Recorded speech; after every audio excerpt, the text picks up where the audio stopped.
Hi everyone, welcome back to this lecture on stress and stress rules. So we'll now come to sort of the core of today's lecture. Now that we have an idea of some of the basic properties of stress, we want to consider how we can formalize stress rules. That is, how you can carry out some phonological analysis and make a general rule that explains where stress should occur in a language. So because the features stress and main we assume to be properties of syllables, we will have stress rules generally refer to the syllable tier or level of representation.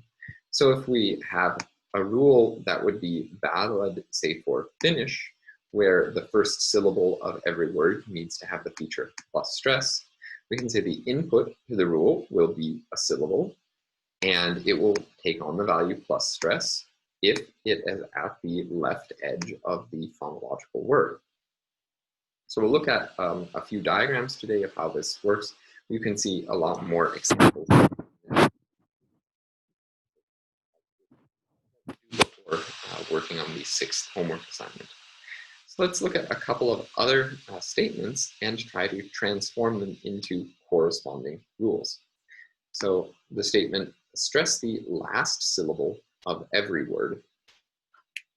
So in this case, we simply have the mirror image of the first rule.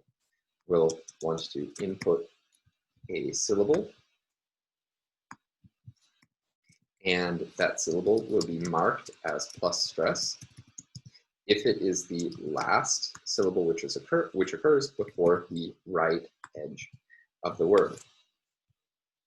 If we want to stress, however, the second to last syllable, the penult of every word, then we simply know, that there is going to be one syllable which comes in between the syllable which receives the value plus stress and the end of the word.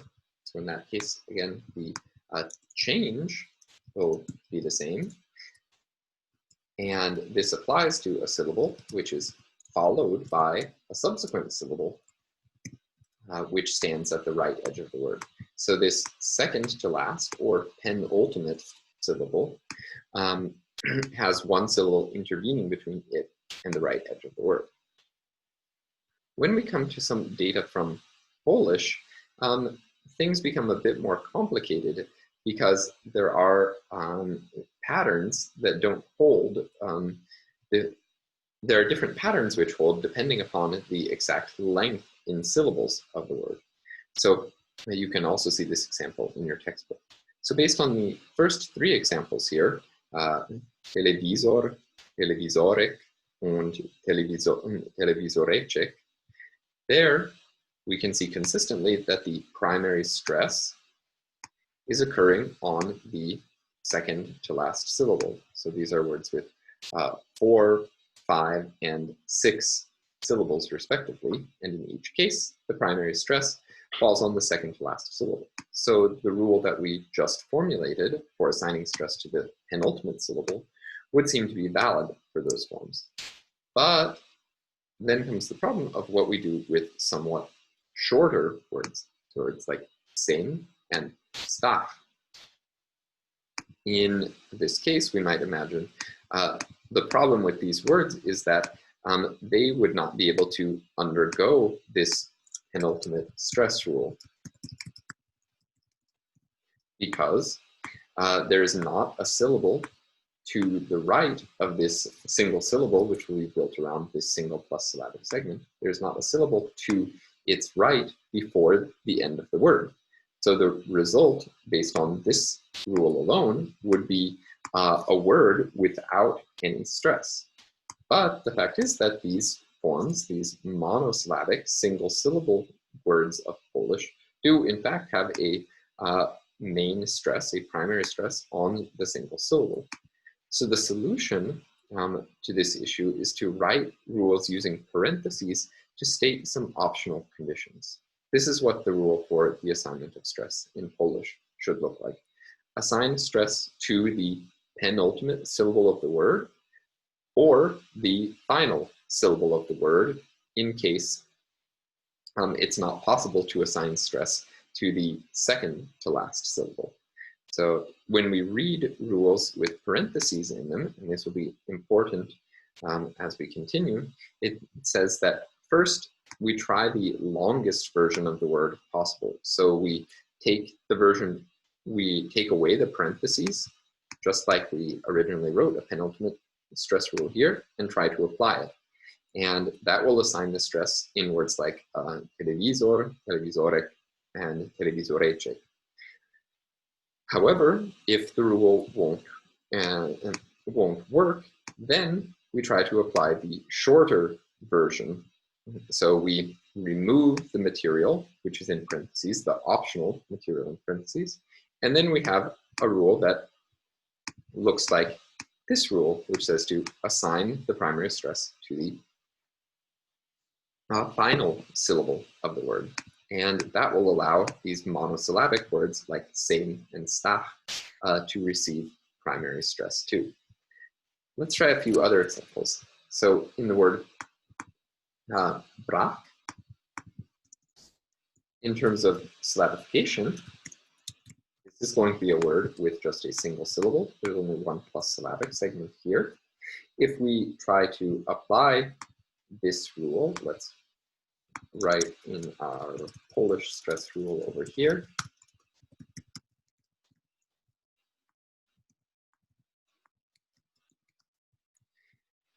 First, the Polish stress rule will try to apply, we'll try to assign stress to the second to last syllable.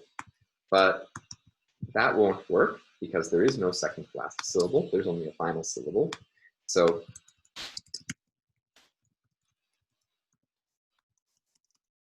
nothing happens.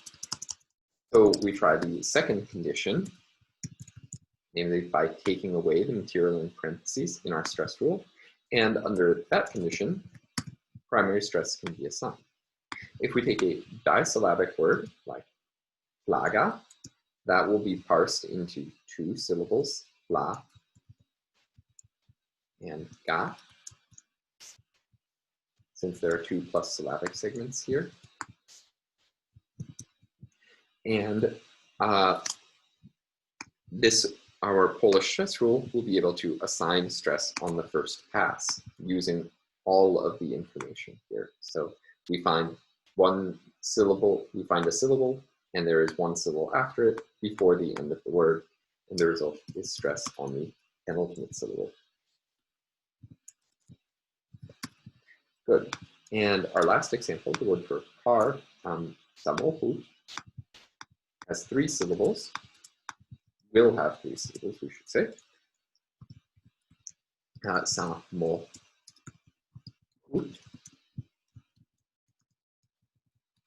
I'm using the omega here to indicate a phonological word for us. And in this case, the rule would, if we imagined it looking from left to right, it would see the syllable sa, but it would see there are two syllables after it before the end of the word, so we cannot assign stress to the syllable sa.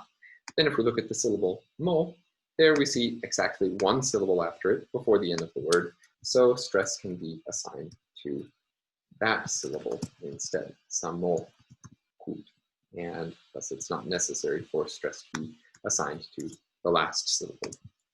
Okay, so we've just now seen how parentheses can be used to rescue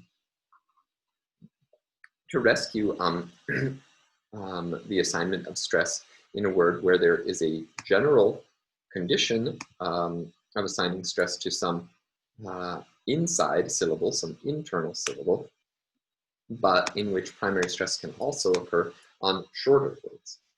Let's try a rule that is effectively the mirror image of the Polish rule.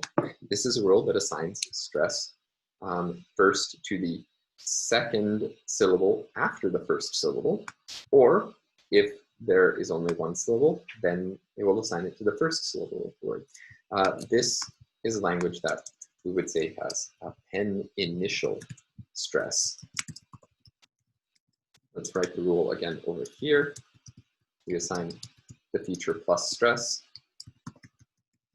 to base with reference to the left edge of the word, and the longer version of the rule will look to see if there is a syllable to the left of some syllable before the left edge of the word and make that syllable plus stress.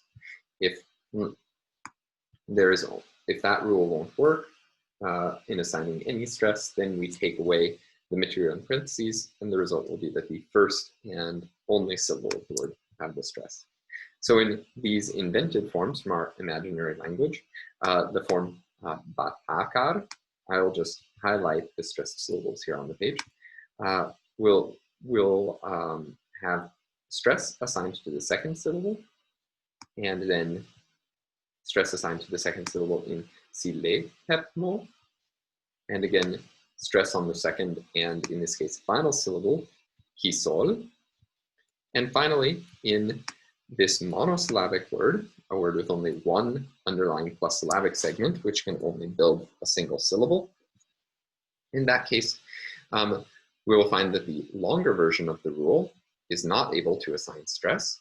So then the shorter version, which just assigns stress to the first syllable in the word, will apply. And so that first and only syllable will receive primary stress. Now let's think about how to translate a somewhat more challenging rule into a more challenging stress pattern into rules. So this says, put stress on the antepenultimate, the third to last syllable, if the word has at least 3 syllables, otherwise the penult, if the word has at least 2 syllables, and otherwise the last syllable.